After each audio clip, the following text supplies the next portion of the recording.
Hey, this is Ishar, and in today's talk, what I want to go over is whether or not marijuana can increase your vibration or whether it lowers it. So I find this very interesting because I'm a yoga teacher also involved in spiritual New Age communities, and there's always a group of us that think that smoking or getting high is a great way to experience higher vibration or frequency states. And in reality, marijuana can raise your vibration if you're coming from a very low place. However, it's not the highest vibration choice or substance out there, and I'm going to be explaining why. So starting first with energy, energy is all around us, and it tends to move in a certain frequency or rate or speed. Now you can clearly see this when you have a radio wave, for example, move a lot slower than, say, a gamma wave or an X-ray. Likewise, we can take this analogy of energy moving at a certain rate and use that and apply that into understanding human emotions. So there are a lot of different models out there for understanding human emotions and the scale of human emotions. One model is from Frederick Dodson's book, Levels of Energy, and I really recommend his book out there.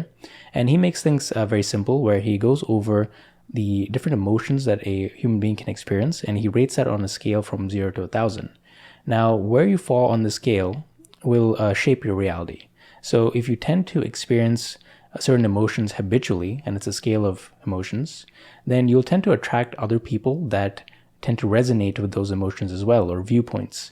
And likewise, you'll create your own echo chamber where you'll associate unconsciously or consciously with other people that share the same viewpoints, moods, and feelings as you. And you'll tend to notice that. Where people who tend to complain a lot will hang around other people that complain a lot. Likewise, people who are naturally just pretty peaceful and easygoing tend to always find other like-minded individuals. And that basically defines the law of attraction teachings in a sentence, where like energy attracts like energy. You may have also heard the expression, birds of a feather flock together. And this just relates to how people tend to hang around other people that are much like them. So if you are constantly displaying a certain amount of emotion, certain specific emotions, you'll tend to attract other people that are like that as well. Now, getting back to the emotions and the different frequencies associated with emotions, according to Fred Dodson, you have lower energies, such as apathy, which is a level 50, according to his book and scale. Then you have emotions like fear, which is level 125. And then you have boredom, which is level 200. So 200 marks a point between going from a low level of energy to now getting into mid-level energy, which is more focused on taking action and responsibility. So the lower energy is a place where you don't have enough things going on, and you tend to be a bit disconnected from life. And as you go up in the emotions or scales, you'll tend to experience more beneficial emotions, and you'll feel happier and more connected to life around you. Now, coming back to where marijuana falls into this, so when you get high, you will tend to experience or get glimpses of higher levels or higher states of emotion. So you can get into feelings of being wonderment, and that's like up there in the 300s. You can have feelings of gratitude, which is a high state of level 500. So these are all very high emotions and high energy states that you can experience when you smoke or get high. Now you may be thinking, this is great, right? Well, not quite, because what marijuana does is that since it is a drug, you will be artificially elevating yourself to that level, or the higher levels, but it also has some downsides associated with it. So although you do go up into these higher levels where you're very connected to life, or you think you are at least, and you're getting things like a lot of creativity and intuition and tapping into these higher levels or high stages of being, it is also balanced by a lot of low energy states as well. So you might have noticed that when you do get high, you tend to get paranoid at times, or you may be a bit nervous for no reason, or you're a bit fearful, or you may have some social anxiety, or perhaps you just feel very lazy and don't want to do anything, and you just don't care about life. So these are all negatives that come with it. So typically when people are coming from a very low place where they're constantly experiencing just low emotions, such as apathy or hating other people, and they're creating their own mental suffering, well, obviously when they smoke, they'll experience the same emotions they normally do, but then they'll also get a glimpse into the higher emotions. So this is why a lot of people will say that, smoking or getting high will actually elevate them. That's because they're actually at a lower energy level or state, and they're temporarily getting to these higher states. And I don't recommend taking drugs or doing anything to artificially get to a higher stage, because there's always a counterbalance, and it may experience or open things up for you that you're not really mentally ready for. So that's why you want to do things naturally if you can. So if you can, what's the alternative to smoking or getting high? Well, that would be meditation, because in meditation you are tapping into these same states, but there's no adverse reactions. So when you're meditating, you're tapping into concentration, which is a level 400 energy according to Fred Dodson. Or if you look at the scales in yoga, it's you're tapping into the sattvic quality, which is very high, compared to the rajasic qualities, which is more energetic, and the tamasic qualities, which are very low and dull, so the low energies. In meditation, tapping the highest energies.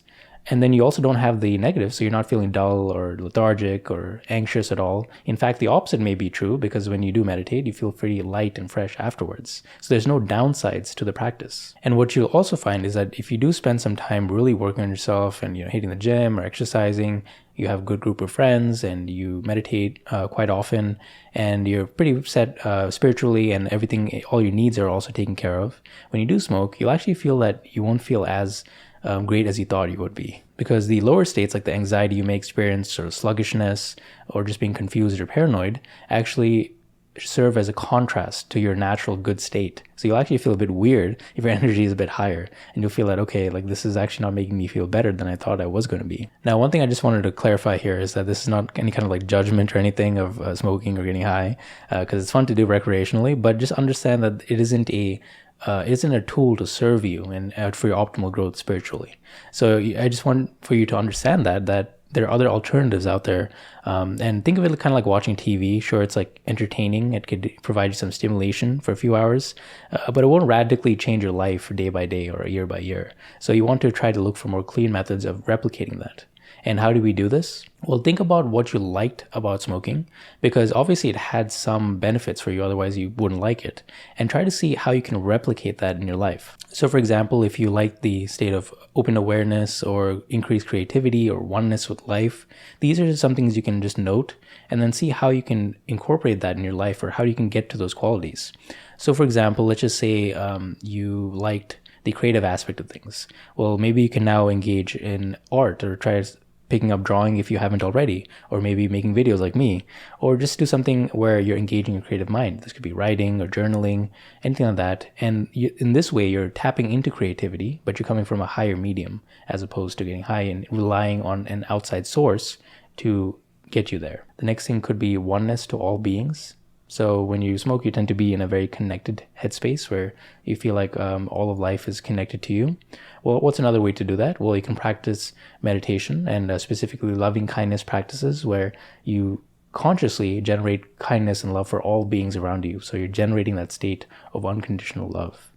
Maybe let's just say you liked the reflection aspect of things. So if you normally have a very busy job and you just smoke to unwind at the end of the day and just to relax and look inwards, well, how can you do that normally? Maybe journaling can be one example of how you can do that, where you can just set some time before bed, where you have a nighttime routine and you take time to just journal and let everything go and write everything down on a piece of paper. So this is one way to fulfill that need of introspection and also reflection. So you can take some time and consciously journal, as opposed to just getting high and having just different downloads coming to you, when you can take more of a proactive stance.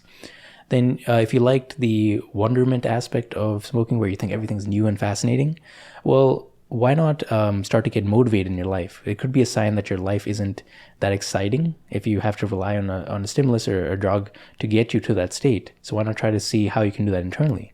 What can motivate you in your life? Can you maybe look up a motivational video, or watch a video from a speaker that you admire, or maybe read books from people that you admire as well, or perhaps start brainstorming of different things you can do in your future. Start to look back on the dreams that you had discarded and maybe start to give that a go again. Why not get inspired by life again rather than just going through the motions? So whatever you liked about the drug that you're taking or stimulus that you're taking, try to see how you can replicate that in a healthier medium that will connect you without any downsides. So you'll notice that what is really good for you won't have too many downsides for you, whatever action that is, compared to when you're doing a artificial substance. Sure, you'll feel good in the short term, but you're also bypassing a lot of layers. And this is why I don't recommend relying on drugs for your spiritual growth. Rather, they could be fun to do for entertainment recreationally, but not great for you to raise your vibration. Rather, there are other alternatives you can do where you can naturally feel good, if not better, than you were when you were high. So just keep that in mind. So I hope you like this talk on raising your vibration and why you should avoid weed if you're trying to raise your vibration naturally. There are a lot of other alternatives out there which will make you feel great without any of the negatives that come with it. So I hope you found this helpful. Thank you.